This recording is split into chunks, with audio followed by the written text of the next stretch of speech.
অনেকে বলে হুজুর বিমান হামলায় মারা গিয়েছে, বিমান জ্বলে পুড়ে ছাই হয়ে গিয়েছে, তার কবর কোথায়? তার আত্মাটা যেখানে আছে ওই জায়গায় প্রশ্ন আছে না নাই?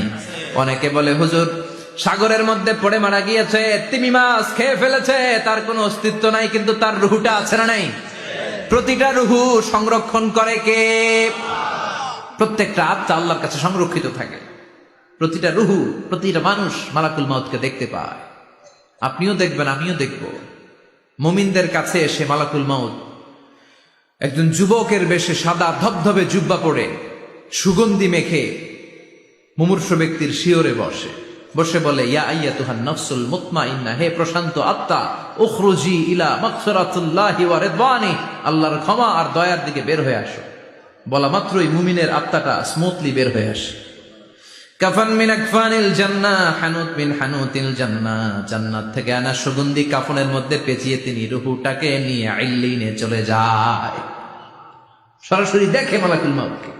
আর যারা ইসলাম বিরোধী, কোরআন বিরোধী, তাদের সামনে এসে মালাকুল মাউত ত্রাস সৃষ্টি করে। আগে ধমক। হাইওয়েতে মাঝে মাঝে ডাকাতি হয় না?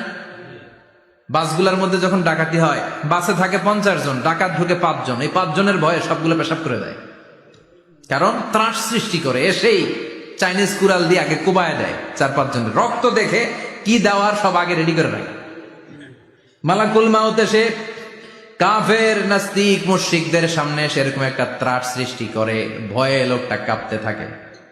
ওর কাছে ভদ্র ভাষায় কথা বলে না, সুন্দর জামা পরে আসে না, কালো কুচকুচের চেহারা, ভয়ঙ্কর একটা রূপ নিয়ে, আকৃতি নিয়ে ইসলাম বিরোধীদের মাথার সামনে আসে, দুর্গন্ধযুক্ত চেহারার দেহ নিয়ে ধমক দিয়ে বলে, ও পাপাত্তা, ইয়া আইয়াতুহান নাফসুল খাবিসা উখরুজি ইলা গাদাবিল্লাহ, হে পাপাত্তা, আল্লাহর রাগ, ক্রোধ আর গজবের দিকে বের হয়ে আয়। মুমিনের আত্মা বলার সাথে সাথে যেমনি মুমিনের দেহ থেকে বের হয়ে জান্নাতি কাফনের ভেতরে ঢুকে, কাফেরদের আত্মাও কি এরকম তাড়াতাড়ি বেরোতে চায় নাকি? কাফেরদের আত্মা বেরোতে চায় না। ডানে দৌড়, বায়ে দৌড়, সামনে দৌড়, পেছনে দৌড়, আহা দৌড়াদৌড়ি করে। মালাকুল মাউত এটাকে টেনে হিচড়ে, একটা জীবিত ছাগলকে জবেহ না করে, জবাই না করে, তার চামড়া উল্টার দিকে টেনে হিচড়ে বের করলে ছাগলটা যত কষ্ট পায়, এর চেয়ে কমসে কম 70 গুণ বেশি কষ্ট দিয়ে কাফের মুশরিক আর গাদ্দারদের রূহ কবজ করা হয়। আল্লাহ এই পরিস্থিতি থেকে তুমি আমাদের বাঁচাও। মুমিনদের রূহ যেমনি কবজ হয়, ওইভাবে রূহ কবজের ব্যবস্থা করে দিও।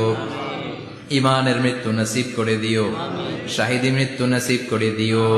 আমাকে শহীদ করে সেই মিছিলে শামিল করে নিও, যে মিছিলের নেতা মীর হামজা, খোবায়েবে খাব্বাব, আল্লাহর কাছে ছিল অতি প্রিয়, শামিল করে নিও। আমাকে শহীদ করে সেই মিছিলে শামিল করে নিও। পড়েন আমিন। আর জোরে পড়েন আমিন। তার মানে বিমান দুর্ঘটনায় হোক, কিংবা লঞ্চ ডুবিতে হোক, কিংবা আগুনে পড়ে হোক, কিংবা আত্মঘাতী হামলায় হোক, যে যেখানেই মারা যায়, কবরের 3টা প্রশ্ন তার জন্য আছে না নাই?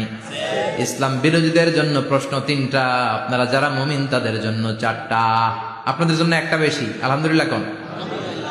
কবরে এসে প্রথম প্রশ্ন করবে মুনকার নাকির, যখন চলে আসবে 40 কদম, যখন আত্মীয় স্বজনরা লাশটাকে কবরের মধ্যে দিয়ে 40 কদম চলে যায়, তখনই ফেরেশতা চলে আসে। আহা, শেষ, সব শেষ। এসেই পরীক্ষা শুরু। মার রব্বুক, তোর রবের নাম কি? চিল্লায় বলেন, আমাদের রবের নাম কি? আমরা বলবো রব্বি আল্লাহ, আল্লাহ আমারে রব। দমে দমে তনু মনে তারি অনুভব। পড়েন, আল্লাহ আমারে রব।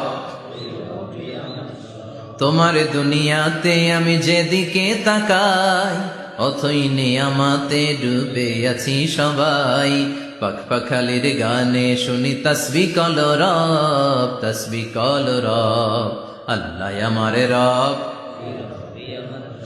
প্রথম প্রশ্ন, তোমার রবকে? আমরা বলবো আমাদের রব আল্লাহ। দ্বিতীয় প্রশ্ন, ওমা দীনু, তোমার ধর্মের নাম কি? আমরা কি বলবো? তৃতীয় প্রশ্ন, বিশ্বনবীর চেহারা দেখিয়ে বলা হবে আতারিফু হাদার রাজুল, এই লোকটারে চিনো নাকি?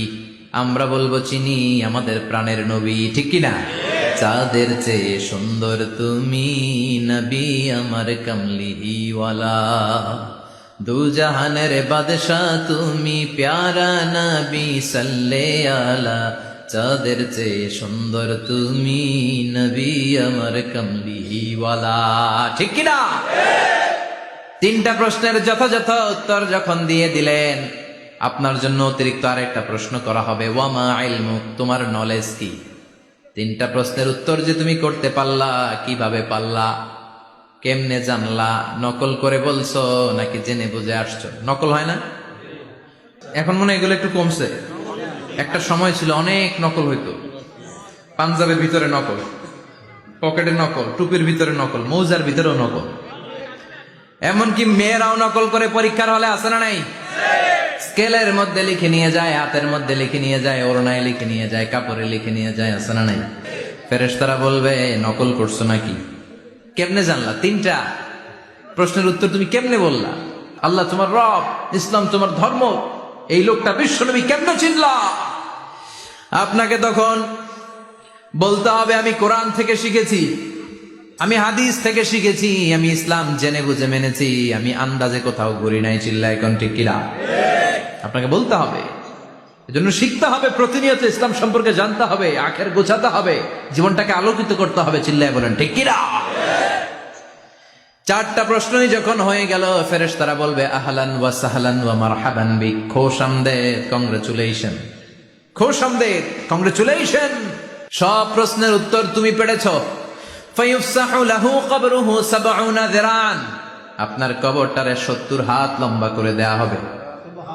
ওয়া ইফতাহু লাহু বাবুন ইলাল জান্নাহ, আপনার কবর থেকে জান্নাতের দিকে দরজা খুলে দেয়া হবে। ওয়া ইউলবাসু মিন লিবাসি আহলিল জান্নাহ, জান্নাতের দুইটা রেশমি কাপড়ের পোশাক এনে আপনারে পরিয়ে দেয়া হবে।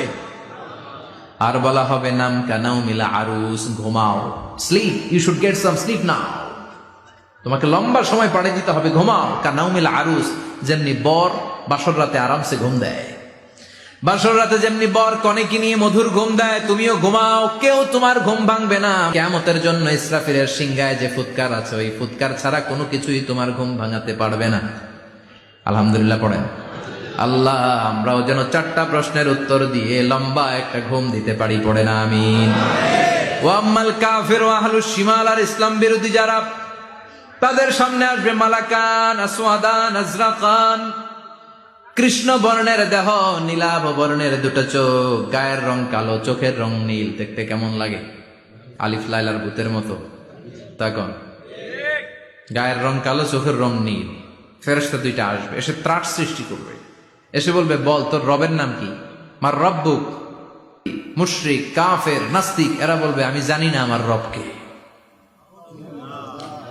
আমি জানি না, আমি তো আজীবন শুধু চেয়ার করেছি, মদ খেয়েছি, আমি ধর্ষণে সেঞ্চুরি করেছি দুনিয়ার বুকে, আমি টেন্ডারবাজি করেছি, চাঁদাবাজি করেছি, আমি মাস্তানি করেছি, আমার দাপটে এলাকার ইসলাম প্রিয়রা বাসায় ঘুমাতে পারে না। আমি ছিলাম টেন্ডারবাজ, আমি ছিলাম গডফাদার, সন্ত্রাসীদের লিডার, আমি ছিলাম ডন 1 2 3 সব, আমি ছিলাম ডনের ডন, আমি ছিলাম মাস্তান, রংবাজ, রব টপ কি আমি তো জানি না। লাদ্রি লাদ্রি, আমার জিজ্ঞেস করো না। আবার প্রশ্ন করা হবে ওয়ামা দীনুক, তোর ধর্মের নাম কি? বলবে লা আদরি, আমার কোনো ধর্ম নাই, আমার কোনো ধর্ম নাই, আমি শুধু মৌজ মাস্তিতে ছিলাম, আমি আনন্দ ফুর্তি করেছি, ইসলাম নিয়ে আমার মাথা ব্যথা ছিল না, আজীবন ইসলামরে আমি বাস দিয়েছি। চিল্লায় বলেন ঠিক কিনা? ইসলাম বিরোধীদের সাথে ছিল আমার চলাফেরা, আমার সব সাঙ্গপাঙ্গ ছিল গুন্ডা বদমাশ, ইসলাম বিরোধী।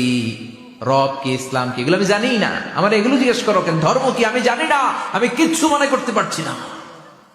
3 নম্বর প্রশ্ন করা হবে আতারিফু হাযার রাজুল, দেখো তো এই লোকটারে চিনো কিনা? কয় না, চিনি না, তবে মনে হয় এই লোকটারে দুনিয়ার বুকে আমি গালি দিতাম, এই লোকটার বিরোধিতা করতাম, ব্লগের মধ্যে এই লোকটার ব্যাপারে কুৎসা রটনা করতাম, এই লোকটার কার্টুন বানিয়ে আমি হিংসা ছড়িয়ে দিতাম, এই লোকটার ব্যাপারে আমি এলাকার মধ্যে অপপ্রচার চালাতাম। ফেরেশতারা বলবে তাই, এই ছিল তোর ডিউটি, দাঁড়া এখনই আমাদের খেলা শুরু, এখনই শুরু। ফায়ুতরাকু বিমাতারিকা মিন হাদিদ, লোহার একটা হাতুড়ি দিয়ে মাথা থেকে পা পর্যন্ত পিটানো হবে, পিটিয়ে ওর গোশতর হাড্ডিগুলোকে থেতলে ফেলা হবে। ওয়ায়ুকালু লিল আরদি ইলতাইমি, কবরের দুই পাশের মাটিরে বলা হবে এবার দুই দিক থেকে তোরা চাপ দে। চাপ দেয়া হবে, ধাক্কা ধাক্কি করেও সে সুবিধা করতে পারবে না। মাটি আস্তে আস্তে আস্তে আস্তে দেহের দুই দিকে লেগে এমন জোরে দুইটা চাপ দিবে, ফাতাখতালিফা আদলাউহু, তার ডান পাশের পাজরের হাড্ডি বাম দিকে ঢুকে যাবে, বাম দিকের হাড্ডি ডানে চলে যাবে। বিশ্বনবী বললেন এই হাতুড়ি দিয়ে পিটানোর শাস্তি, কবরের চাপ দেওয়ার শাস্তি চলতেই থাকবে হাত্তাল কিয়ামা, কিয়ামত পর্যন্ত। আল্লাহ এই কবরের শাস্তি থেকে আমাদের বাঁচাও। আমরা এই আযাব পেতে চাই না, আমরা যেন ঠিকভাবে কবরের 4টা প্রশ্নের উত্তর করে দিয়ে লম্বা ঘুম দিতে পারি। আল্লাহ তুমি তৌফিক দাও। এজন্য আল্লাহ বললেন, গোলাম দুনিয়া নিয়ে পাগল হয়ে থেকো না। এই দুনিয়ার জীবন আসল জীবন নয়, আসল জীবন হলো কবরের জীবন। জোরে বলেন ঠিক কিনা? এই জন্য মাঝে মাঝে কবরে যাবেন, কবরস্থানে দাঁড়িয়ে চিন্তা করবেন এই জায়গায় আমারও আসতে হবে। দিন যাবে, রাত আসবে, বৃষ্টি হবে, শীত আসবে, কেউ আমার দেখতে আসবে না। একা থাকতে হবে, একা, বড় একা, অন্ধকার, বড়ই অন্ধকার। ওই কবরের জীবনের সামান গোছানোর দরকার আছে না নাই? ওই কবরে সুখে শান্তিতে থাকতে চাইলে নামাজ পড়ার দরকার আছে না নাই? কোরআন পড়ার দরকার আছে না নাই? ছেলে মেয়েগুলোরে মানুষের মতো মানুষ করার দরকার আছে না নাই?